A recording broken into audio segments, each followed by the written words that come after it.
Shalom everyone, Maslumkem.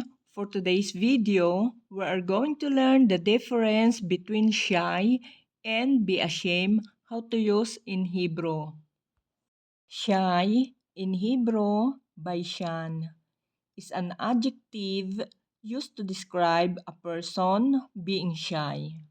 Ashamed in Hebrew, mitbayesh, is a verb describing person being shy or ashamed at the moment.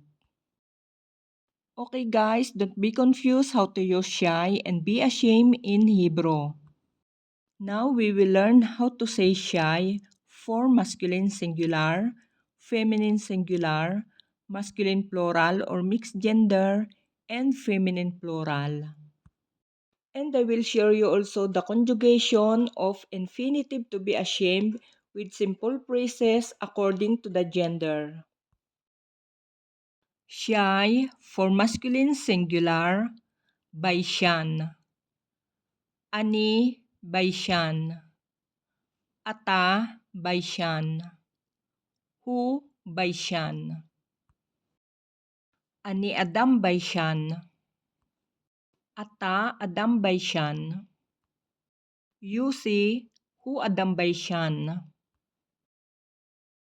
Shy for feminine singular, baishanit. Ani baishanit. At baishanit. Hi baishanit. Ani bakura baishanit. At bakura baishanit. Hi bakura baishanit. Shy for masculine plural or mixed gender in Hebrew, baishanim. Anachno baishanim. Atem baishanim. Hem baishanim. Anachno anashim baishanim. Atem anashim baishanim. Hem anashim baishanim. Shy for feminine plural in Hebrew, baishanot. Anachno baishanot. Aten baishanot. Hen baishanot. Anachno bakurot baishanot. Aten bakurot baishanot. Hen bakurot baishanot. Okay guys, now I will share you the conjugation of infinitive to be ashamed. In Hebrew, lihit bayesh. We will learn how to say in Hebrew according to the gender. Bonat kill. Present tense ashamed for masculine singular, mitbayesh. Ani mitbayesh. Ata mitbayesh. Hu mitbayesh. Ani mitbayesh bika. Ata mitbayesh bi. Hu mitbayesh ba. Present tense ashamed for feminine singular, mitbayeshet. Ani mitbayeshet. At mitbayeshet. Hi mitbayeshet. Ani mitbayeshet bo. At mitbayeshet bano. Hi mitbayeshet bekem.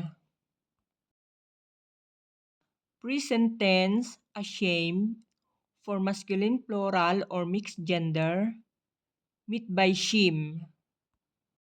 Anachno mitbayshim. Atem mitbayshim. Hem mitbayshim. Anachno mitbayshim ba. Atem mitbayshim bano. Hem mitbayshim bi. Present tense ashamed for feminine plural, mitbayshot. Anachno mitbayshot. Aten mitbayshot. Hen mitbayshot. אנחנו מתביישות בכן. אתן מתביישות בי.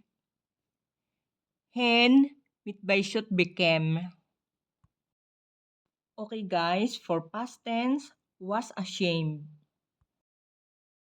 התביישתי. ממש התביישתי לרקוד. התביישת. יוסי, התביישת לרקוד. התביישת. שרה, התביישת לרקוד. התבייש. אבא שלי הוא ממש התבייש לרקוד. התביישה. אמא שלי היא ממש התביישה לרקוד. התביישנו. התביישנו לשיר. התביישתם. חברים, למה התביישתם לשיר? התביישתן. חברות, למה התביישתן לשיר? התביישו. הם התביישו לרקוד ולשיר. התביישו. הבנות, הן התביישו לרקוד ולשיר. Okay guys, for future tense, will be ashamed. אני אתבייש. מחר הרבה אנשים במסיבה, אני אתבייש לרקוד. אתה תתבייש. דוד, מחר יש מסיבה, אל תתבייש לרקוד. את תתביישי. אסתר, מחר יש מסיבה, אל תתביישי לרקוד.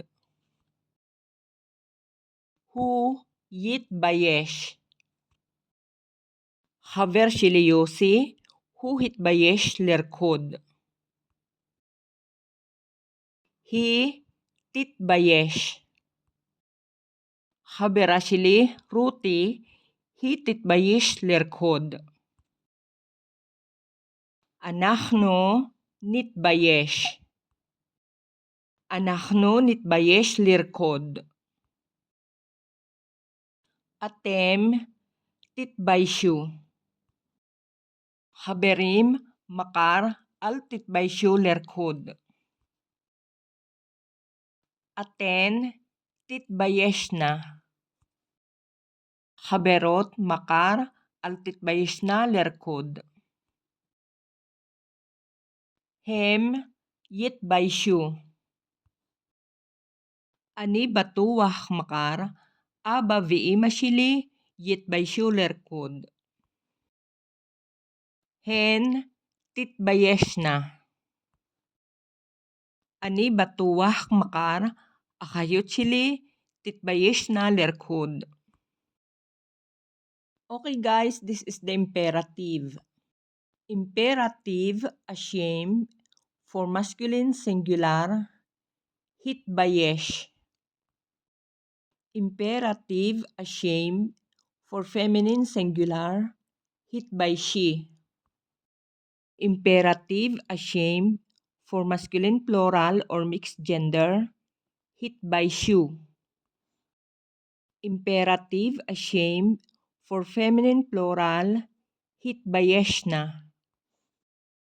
Okay guys, that's all for today's video.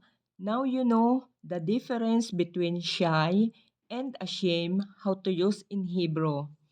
Continue to learn Hebrew and please don't forget to like, share, comment, and subscribe, and don't forget to click the notification bell to be updated for upcoming videos. Hamon namon to dali kolkem, litraot.